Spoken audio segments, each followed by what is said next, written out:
Welcome, everybody. Yep, it's the WatchDog on Wall Street podcast. Happy New Year to everybody out there. All right, gonna start off today a little bit of trading and investing. This column in the Wall Street Journal caught my attention. Again, it was bringing back memories. It said rookie traders are calling it quits, and their families are thrilled. And it goes through and it interviews, anecdotal, myriad of different traders out there that thought that they were rich, I'm rich, like Daffy Duck, and now broke, busted, and disgusted. I came to mind this period of time in my career when E-Trade and Ameritrade and all of these trades were coming out in the 1990s. And I used to have an office in Midtown Manhattan at the time, and they opened up this massive E-Trade center in Midtown Manhattan. And walking by the place, I was like, this is like a casino in New York City. Who would have thunk it? And you had the guy who started, his name was Christos Kotsakos or something like that. He was the guy who started E-Trade. They were handing his books out on the street, just giving them away. I was like, I forget the name of it. Take control of your finances, whatever it may be. Trade your way to this, just BS. And that E-Trade Center is no longer. It went out of business faster than some of the nightclubs did in New York City back in the day. What am I getting at here? Listen, all you did, the traders out there, I'm quitting, I'm out of the market. No. Pick yourself up and start doing things the right way. There's a right way of investing and there's a wrong way as far as investing is concerned. And it's been our mantra, our theme, or whatever you want to call it, motto, mission, everything in life that has meaning, value, and worth involves work, time, and effort. And you can't deviate from that. Some of the best investors I know, portfolio managers I know for decades, they had a difficult year in 2022 as well. But again, you'll do fine if you own quality. It's trying to trade your way, trying to find a shortcut that destroys people. We talked about this. Last week on the program about losses. It's a good way of maybe describing what I was getting into. Everyone's talking about Elon Musk, and one of the headlines is Elon Musk is the first person to lose $200 billion. He never had $200 billion.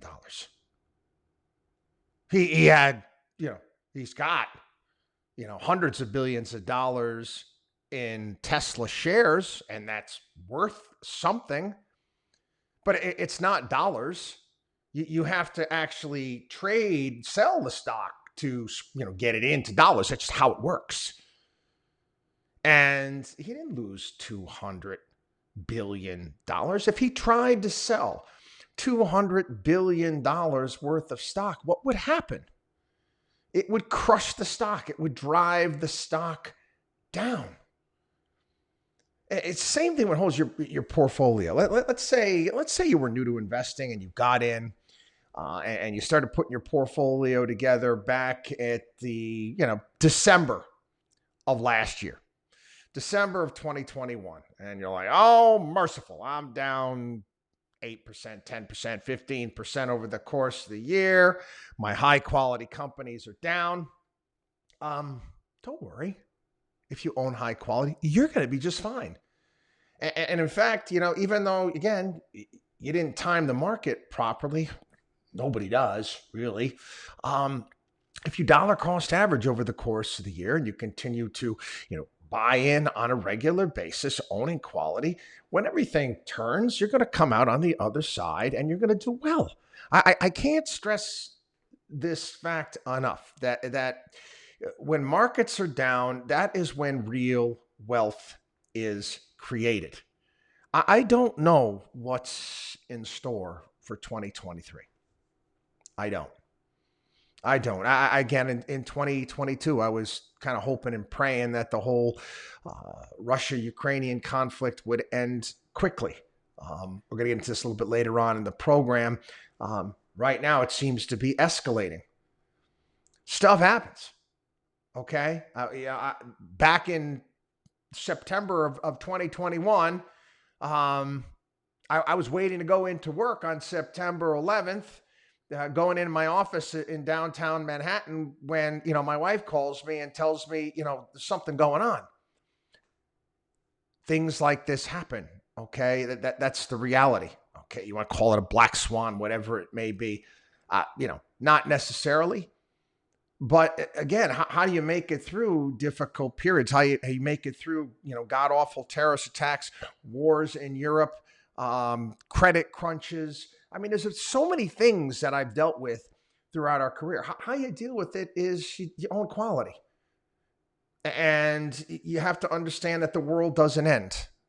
It's only going to happen one time. It's never been a good bet. Again, I highly recommend you, one of those people out there that crush themselves, broke, busted, and disgusted, don't know where to turn. We've got at our website, personal CFO program, account repair kits, all of those things that can help you out. Anyway, let's get into some of the economic news. And I talked about this here on the program. And I for the life of me, we talk about inflation again and again and again. And there's certain things that the Federal Reserve can do and certain things that they can't do. Do you think the Federal Reserve can do anything about shoplifting? No. It's another part of inflation that the Fed can't touch. Right now, this is from Target. Target's the damage to the company's gross margin, $600 million. $600 million due to shoplifting. Rite Aid said on an earnings call this month that retail theft compared with the same quarter last year was $9 million worth. There was a Rite Aid in Manhattan that shut down. $200,000 from one store alone in December. $200,000. Walmart CEO Doug McMillon described the consequences in an interview. If the epidemic of retail theft is not corrected over time, prices will be higher and or stores will close. Their prices are going to be higher. Again, it's a cost of doing business. It's a cost of doing business. Now, if you're the CEO of XYZ company, retail company, let me say XY, Walmart, Home Depot, whatever it may be. And we live in a society where if you tried to take action against a perpetrator, someone trying to shoplift, you might get sued. Might be very costly. You're going to get bad press. Oh, yeah, it can be very, very dangerous depending upon where you are. I mean, the story of we talked about here, the bakery outside of Oberlin College, they get robbed. And it turned out that the school decided that they were racist because they didn't like getting robbed. Well, the bakery won, and it took them a long time in a lawsuit. Oberlin refused to pay, but you don't want to have Al Sharpton outside of your store with a board. No. So again, these companies make calculations, and they feel that the bad press and the bad PR is not worth it. And what they end up doing is saying, okay, steal. You're going to steal. We're not going to do anything about it, but they are going to do something about it. They're making everybody that goes in and swipes card and pays their bills, making us pay more. Because all of the cost of all of the theft just gets passed on down to us. It's inflationary. At some point in time, the rule of law is going to have to come into play. It is at some point in time. And for the life of me, I can't, I don't understand. I don't understand why these stores, is it, can hire off-duty police officers, cut a deal with police departments, let them work there off duty. They want to make some extra money. And let them carry firearm. Let them carry a firearm. I actually saw it. Christmas shopping. There's a big mall here on Long Island, Roosevelt Field, and they had a Nassau County police officer standing outside the Louis Vuitton store right there. So again, they're like, okay, enough's enough. Anyway, robust job and wage growth starting to show some signs of cooling. Information coming out, paychecks mentioning the same thing as well. We got an unemployment report on Friday. It can't stay, ultra tight forever. Again, we've seen layoffs happening in certain, tech companies. Most people finding jobs pretty quickly. They are. Certain jobs out there, just nobody even wants them. There's a story in the Wall Street Journal about accountants and how they can't find accountants. They can't find them. They can't find them. There's such a need for accountants out there. And I mentioned this back when we're going to hire 87,000 new IRS agents. Yeah, good luck with that. Anyway, getting to some of the politics of the day today is, it's the Washington, D.C. drama, right? McCarthy. Yep. There's five House Republicans vowing to block McCarthy's bid for Speaker. People asking me questions about this and my thoughts and what I think is going to happen. I'm so tired of the Republican shtick. I really am. It's just exhausting. I don't know what's going to happen later on in the day. I really don't. But it's, you just had 18 members of the Senate sign off on a massive appropriations omnibus spending bill. That's you take a look. Every day we learn of more money just being pissed away on one stupid project after another, and we're $31 trillion in debt. So, does it really matter? Does it really matter if it's McCarthy or somebody else? I'm not so sure at this point in time. I'm really not. Again, I'm holding on to states and states' rights and states doing the right thing, because the bureaucracy in D.C. and the politics in D.C., I don't see much of a change at this point in time. Wanted to touch on this because it's interesting. I always talk about the watchdog on Wall Street axis of evil, big business, politicians, and the media, and they help each other out and get each other jobs. Former President Donald Trump's White House advisor, Hope Hicks, January 6th, outgoing president's aides were all blanked and likely to be perpetually unemployed after a wild mob of Trump supporters stormed the Capitol. And again, this is what she said. In one day, he ended every future opportunity. Doesn't include speaking engagements at the local Proud Boys chapter. This is what Hicks wrote in a text message to first daughter Ivanka Trump's then chief of staff, Julie Radford. And all of us that didn't have jobs lined up will be perpetually unemployed. I'm so mad and upset we look like domestic terrorists now. Oh, yes, Radford answered.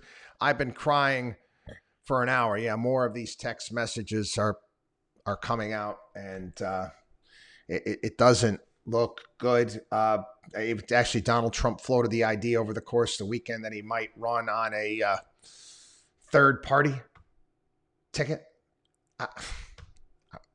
Whatever. Okay. Okay, Ross Perot. Good luck with that.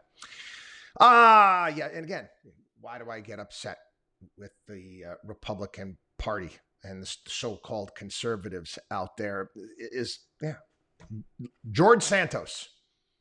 But it's not so much George Santos. I don't know if you've seen the latest on this.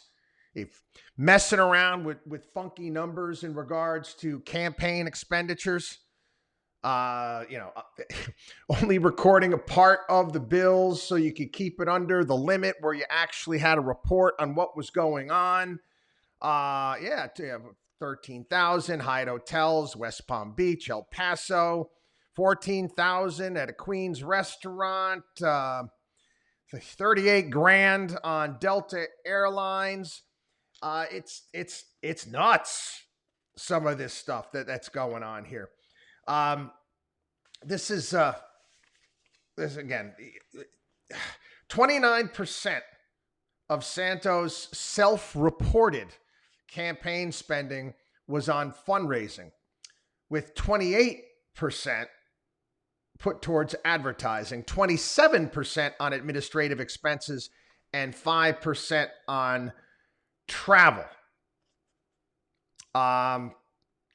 Campaigns never let their advertising dip below 70% of their budget. And this guy is going to be sworn into Congress today. And why I get disgusted with these Republicans out there, because you hear them go off, well, until Richard Blumenthal, until he gets thrown out, these Democrats stick together. We know that already.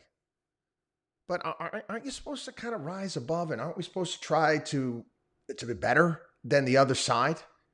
So what you're saying is you want to bring yourself down to their level and have people like this represent us. I don't get it.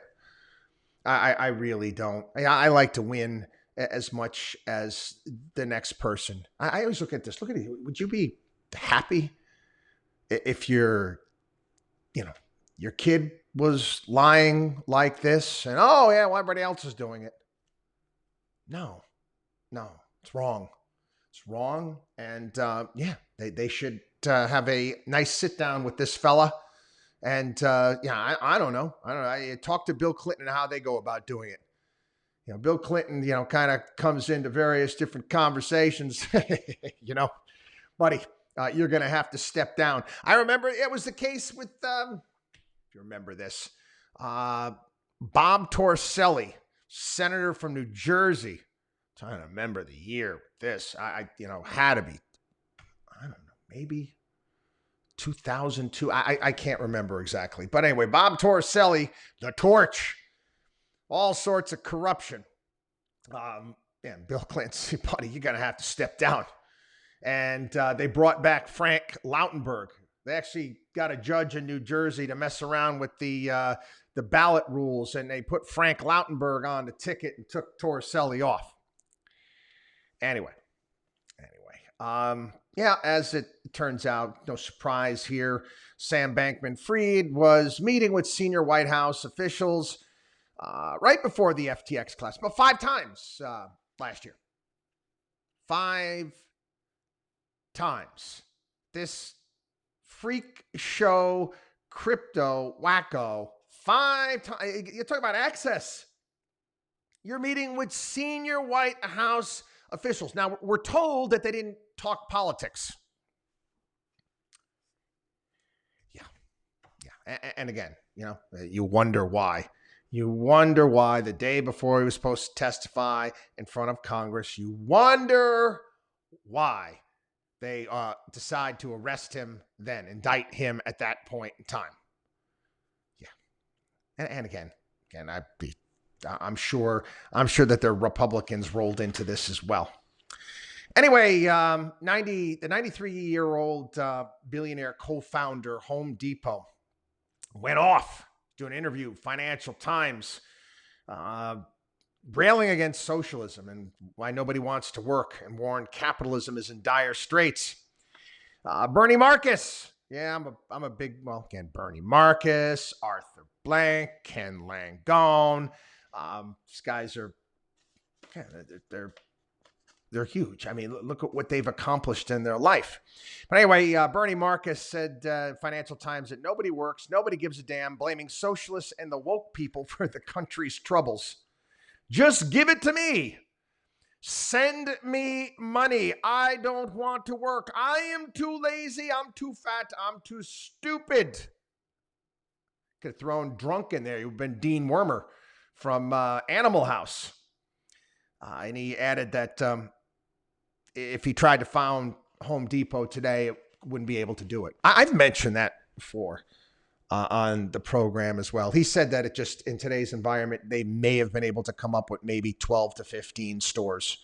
That's it. And I've talked about how with the capital that I had on hand back in the 1990s compared to what it costs today to start our business and our line of work, next to impossible. I mean, the barriers of entry, the costs of doing business, the regulatory costs, it's too much. It's too much. It really is. I mean, you got to think about, some of the things you got to deal with in certain states if you retail like Home Depot and HR departments and all the crap that goes on. God, sometimes you overregulate people, and there's obviously risk reward in every type of investment. But for guys that are entrepreneurs, they're also going to take a look at something and saying whether or not it's worth the headache. Is it really worth it? Oh, sure, I can make some money here, but I mean, honestly, is it worth it based upon all this? All right. It's no surprise here. Offshore wind developers are now facing financial challenges that threaten to derail several East Coast projects critical to reaching the Biden administration's near-term clean energy targets. They can't make the windmills cheap enough. It's too expensive to build the windmills. Well, that we'll do. We'll subsidize it more. We'll take more money out of taxpayers' pockets and hand it to these windmill companies to make stuff that wouldn't survive in the real world. This is Island of Dr. Moreau type crap. You're messing around with Mother Nature. In this case, it's not the environment, it's the economy. The economy has its own Mother Nature. And when you subsidize things and you hand crap out to these companies, you're messing around with that. If you can't make it work, just go in a different direction. Shift to EVs triggers the biggest auto factory building boom in decades. U.S. auto industry entering one of its biggest factory building booms in years. Again, shift to electric vehicles. Again, federal subsidies aimed at boosting U.S. battery manufacturing. $33 billion in new auto factory investment has been pledged in the U.S., including money for the construction of new assembly plants and battery making facilities. Now, again, if these weren't subsidized, the numbers, how many of them would be made? Or if these companies were not forced to make these EVs? I was asking myself a question, and I don't have the answer to this. I'm actually may go. I'm going to find some time maybe this week and go to a Ford dealership and ask them if I want to order their new Ford pickup truck, and I order it. What is the guarantee? I don't know. Maybe somebody could send me a message. I don't know at this point in time. Is there a guarantee as far as the battery is concerned? How long a battery is supposed to last? Because to replace those things, it's tens of thousands of dollars. How long? How long? I mean, it's different. I mean, we all got our smartphones, right? Now, get smartphones, the battery technology is getting better and better and better. It lasts longer. But we all know that the battery starts, after a period of time, doesn't hold its charge as well. And you find yourself having to charge the thing a hell of a lot more. It's the same technology that goes into EVs. Is that the case? Is there any sort of graph that you can show me and how, this is going to decline? And at what point in time am I going to have to make a, tens of thousands of dollars investment in a new battery? I'm just curious. I'm just curious in regards to that, because that, could get big pricey, don't you think? Anyway, I mentioned this earlier on in the program, bad stuff that can happen. I saw this story, and I know you get certain people out there saying, yeah, this is awesome. This is awesome. The Ukraine hit a facility used as a base for Russian troops, the city of Makivka. It's in the Donbass region of eastern Ukraine. I guess there was a weapons depot there as well that went off, and various different reports. And it could be Russian troops killed in the hundreds.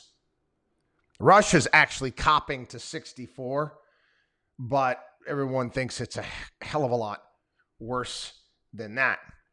And why do I see stories like this? And it bothers me, because I don't know. I mean, I don't know when someone may take this conflict to an even the next level of escalation. And again, it's a little on the frightening side. People, I've talked about this before. We should be doing everything and anything that we can at this point in time to de-escalate this situation. And I don't know, because the Russians are now furious, because I guess the missiles that were fired were supplied by us. Again, I get it. I mean, the Russians were supplying the North Vietnamese and the North Koreans with weapons to shoot at us too. I get that. But again, you get a country like Russia backed into a corner. I don't know. Again, it's an overhang as far as the markets are concerned. Do I think if they could come to some sort of resolution, do I think that the markets could rip? Yes. There's no doubt about it. I think that that's the case. Anyway, quickly before we go today, I wanted to, again, I'm just well known, I've been listening to this program for a while. I love sports. Former football player myself. I was actually at my godson's home last night. Got to see my godson and their family, and I didn't see the play happen. And I saw the reaction of I saw the players, and I was like, wow. I said, that this must be terrible. And I thought to myself, he went back to my younger years and watching. I remember watching on a 13-inch old-fashioned television, Monday Night Football, Lawrence Taylor hitting Joe Theismann, and popping up and calling, come on from the sideline, because he saw what happened there at the end of Joe Theismann's career, and grabbing his head. I was thinking that Jesus must have been a guy got hit or whatever it may be, and it is down. But then when I saw it, and I saw that he wasn't a big hit. It was a routine football play, not a particularly violent collision, especially some of the ones we've saw over the course of this weekend. And he popped back up for 3 seconds and then collapsed. And then I said, oh my God. And I said, I don't think this has anything to do. This is not because of the football injury. This is something else. Right now, it was cardiac arrest. I made some inquiries and some homework myself. Could be a couple of different things. And the reason why I'm talking about this here on the podcast is because, again, I following the questions that I got. I look at my email box and messages that I get. We had an issue. In lacrosse where we were dealing with the lacrosse ball when it traveled at a certain speed. If it hit a kid in the chest off a shot, it was causing, the stoppage, heart stoppage, cardiac arrest. They've changed some of the equipment to deal with that. It's also happened in hockey too. It struck in the chest in that way. I don't know if that's the case here. Could be. The other one is the hypertrophic cardiomyopathy, which is you get the heart. It's a genetic issue where your heart muscle it's too large. In essence, it's too thick, and it causes some problems in the left ventricle. And then again, you can look some of this stuff up. It's the heart muscle becomes thickened. The thickened heart muscle can make it harder for the heart to pump blood.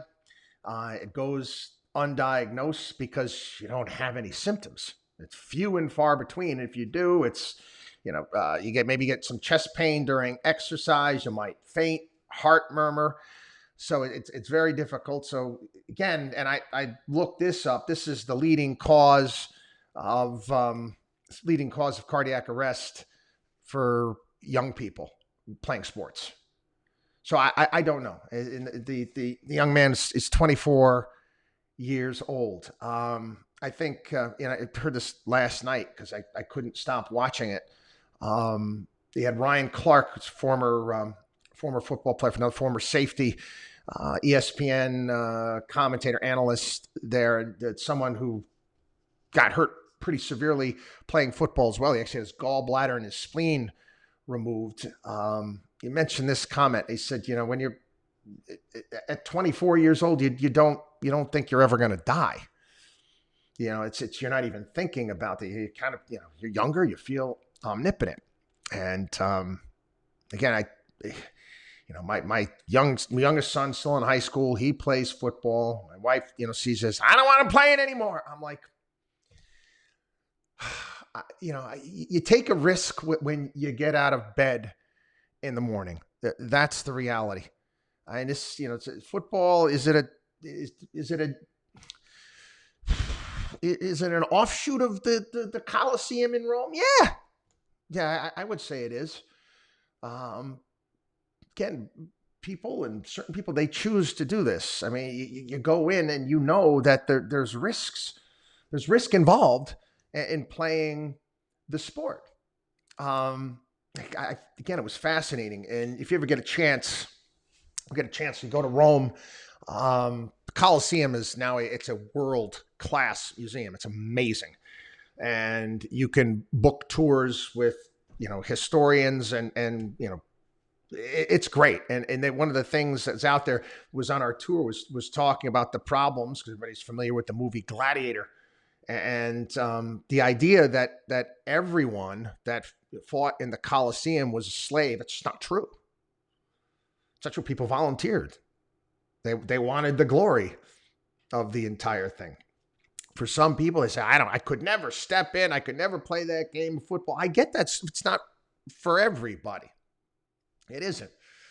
But again, God willing, it's in God's hands to some degree from what we know so far. Again, he's being sedated. I think he's got a breathing tube in, and I think that's pretty much what they do in situations like this. And you're automatic at the breathing tube and you're in critical. So the hope is that they can remove that breathing tube and everything will be okay.